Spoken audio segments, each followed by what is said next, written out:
Welcome to Mew and Mel on France, welcome to the channel. I'm Mel, and for this week's vlog I'd just like to tell you a little bit about one of my guilty secrets. Yeah, actually I probably have several, to be honest with you. Should I feel guilty about them? Maybe not. But anyway, this particular one is something that I've been doing for quite some time. I'm a prepper.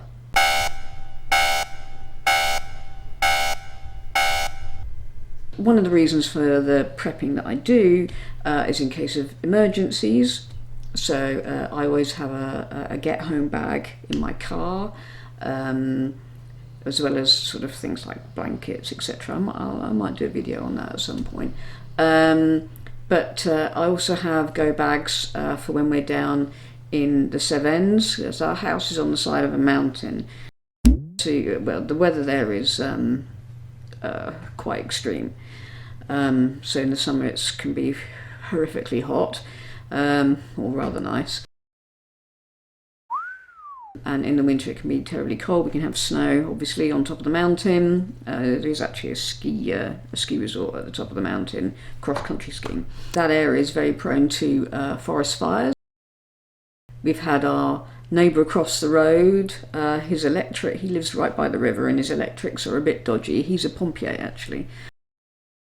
His electrics are a bit dodgy, so they're often going off. You know, you see smoke rising up from the wood. One of the major power lines exploded with the heat, knocked all the power out, and there was a bit of a fire there. Luckily it was put out quite quickly, thank God, because it was about 38, 39 degrees at the time. The Canadair, the planes that drop the water. Our nearest town, Levigon, there was a fire creeping quite near to that about a year or so ago, maybe 2 years ago. So we've had the Canadair going overhead, and then a couple of times when we've been up in the mountains, probably not too far, maybe only about 20, 25, 30 kilometres from our house, there have been some forest fires. So that's something that I'm always a bit worried about.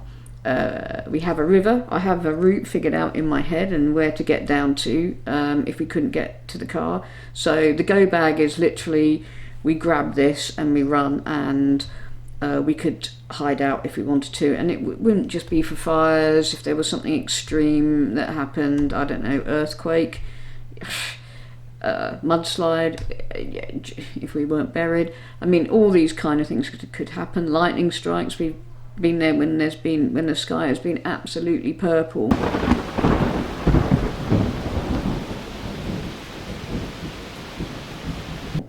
With lightning everywhere. In fact, Mia was crying that day, I remember. That night she cried for hours. In fact, we went and slept downstairs because we thought it was safer. I don't know why. Dog wasn't bothered, to be fair. She'd just sit outside and watch it all. So I have various go bags. I actually have a go bag for where we are here in Normandy. We're probably more likely to be flooded here, although it's only really our basement and it gets about that much if the river goes up. But do you know what? You never know when there might be a situation that you need to grab a bag and go. It's a bit sort of like doomsday, Walking Dead, end of the world, apocalyptic type scenarios. Which maybe in a way we're living in at the moment with this pandemic. And the last thing you'd want to do is go and bug out. Everybody's bugging in.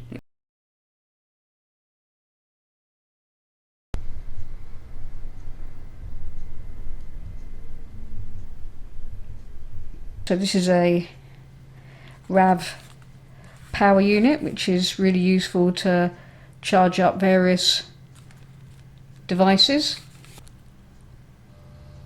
Maxpedition Mini, which I use for hiking. I have my emergency blanket. I have an Olight pen torch.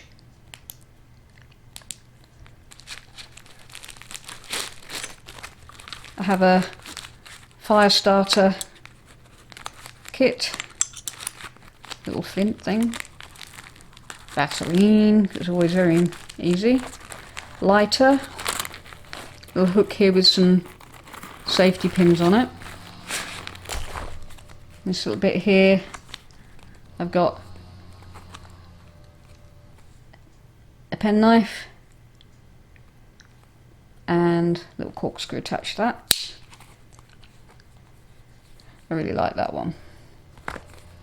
French, of course. I have a set of hand warmers. 2 head torches, some spare batteries. I have a spare battery powered torch. Another little pouch. I've got several of these. I just keep them around. Some are in the car. You can clip them to your belt, to the bag, or just keep in there. Really handy.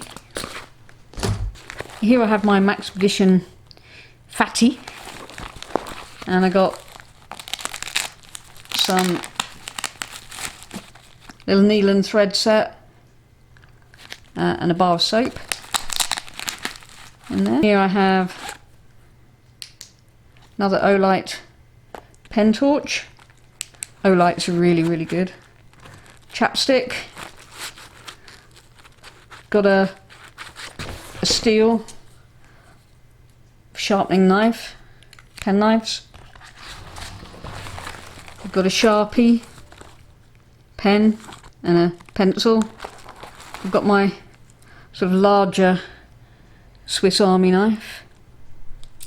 In here I keep,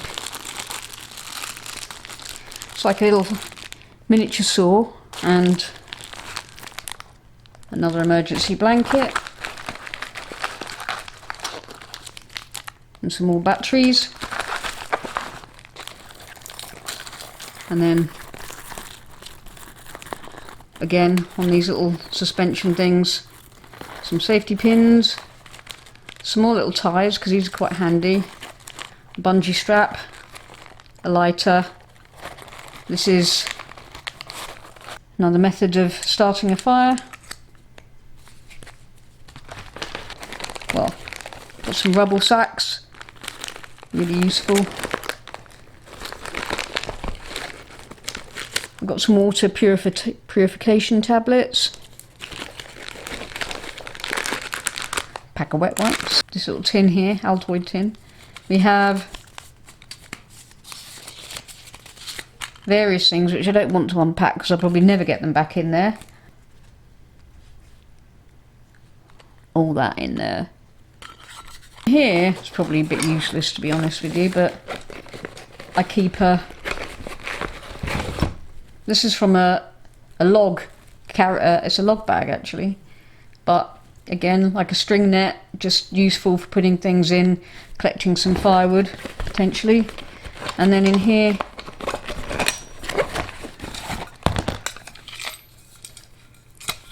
I have a little folding shovel, screws together. I need to dig something or bury something, like does a bear in the woods. Okay, so also for hiking and for the bug out bag we have our life straw, which is a filtration system so you can effectively drink out of a puddle. I'll keep them in this case here. I have one for myself and we've got a spare here from you. We just keep them in different bags.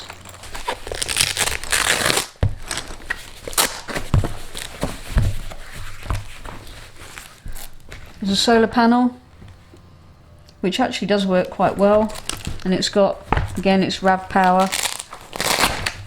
It's got various charging bits. You can plug your phones in. USB stick with all my important documents on. I have 2 capes, ponchos, wet weather gear, forest dog.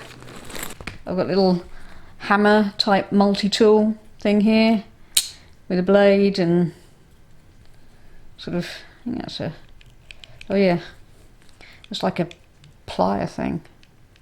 I've just like a normal sort of mushroom knife, a smaller Swiss Army knife. I have a Leatherman multi-tool, and these are absolutely brilliant. Fold up really small, really light. This is not so light, but this was a multi-tool that Mew bought me. Those are screws. It's probably a bit over the top, but I have another small Swiss Army knife, which actually I keep on me at all times. For my big bag, I have a X-Style premium hunting knife, which I'm sure is pure fantasy. I don't think I'll ever use it. I carry some emergency. I've got about 4 or 5 packs of these. I carry some emergency rations, an Esbit stove with some little fierce little burners in them. In here, wrapped up with an old shoelace, but even the shoelace could come in useful. And I have a little bag here, and in this bag, coffees and teas stolen from hotel rooms when we used to go to hotels, and a little instant mash thing which I keep an eye on the date. It's still in date. Carry with me a bandana, some work gloves, carry a mirror because you can go and signal with that, old pair of sunglasses, cheap pair of just specs, you know, these cheapy ones you get in supermarkets. Got a proper compass, and another compass, and a whistle, a couple of packs of pocket tissues, some little fire starter kits that I made up in the first lockdown. I've got some waterproof matches, some candles, a lighter, a little cotton for combustion, and some matches. And pretty much the same in this one, and the same in this one, all wrapped together with a bit of paracord.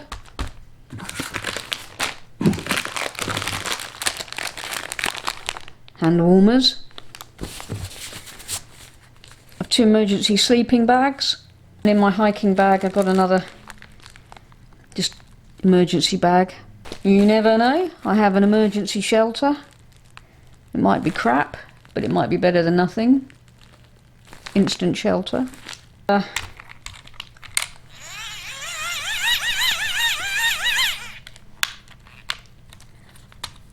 Wind up radio, which also acts as a torch. Some more soap, courtesy of hotels. And this is a little, let's see what should go in there, a little hygiene kit with toothpaste, a little fold-away toothbrush, some more wet wipes, some more soap, some more rubber bags. There's a little medicine kit that I've made up with aspirins and ibuprofen, which I use for put it on my bag when I go trekking. And we've got another bag, some cough medicine, some more Vaseline, tablets. I have more downstairs, but this is the stuff that I generally try and take with me.